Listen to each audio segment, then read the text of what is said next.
Bonjour. Alors, je voudrais vous parler dans cette vidéo et les suivantes de la prison de l'ego. Alors, l'ego, on en parle beaucoup, il va falloir juste le définir un petit peu pour pas se tromper. Mais l'ego, c'est la somme de mes conditionnements, c'est-à-dire je me définis par la somme des conditionnements que je suis, j'ai telle tronche, je fais ceci, je sais faire ça, je sais pas faire ceci, je sais pas faire ça. Je m'énerve quand on me grille une priorité à droite.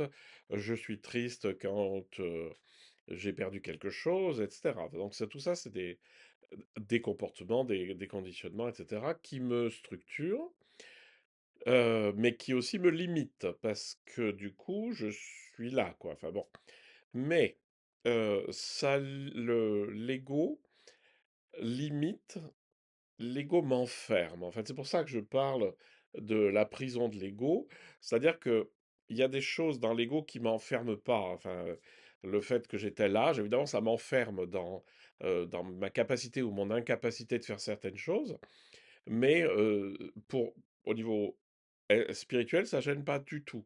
Par contre, il y a des choses qui m'empêchent de rentrer dans la spiritualité, c'est-à-dire dans la conscience large, dans l'esprit vaste.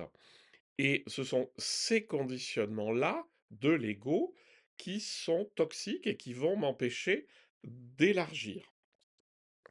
Et le problème, c'est surtout que je m'identifie à ces conditionnements. C'est-à-dire que finalement, j'y crois, et qu'en y croyant, je me cramponne, et en me cramponnant, eh ben, je m'empêche d'entrer dans la grande conscience qui m'habite et qui est accessible à tout le monde et tout de suite, hein.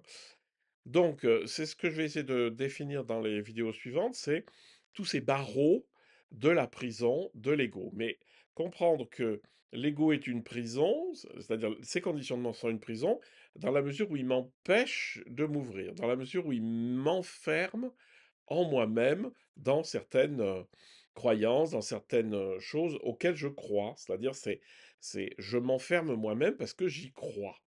Voilà, donc ça, c'était la prison de l'ego.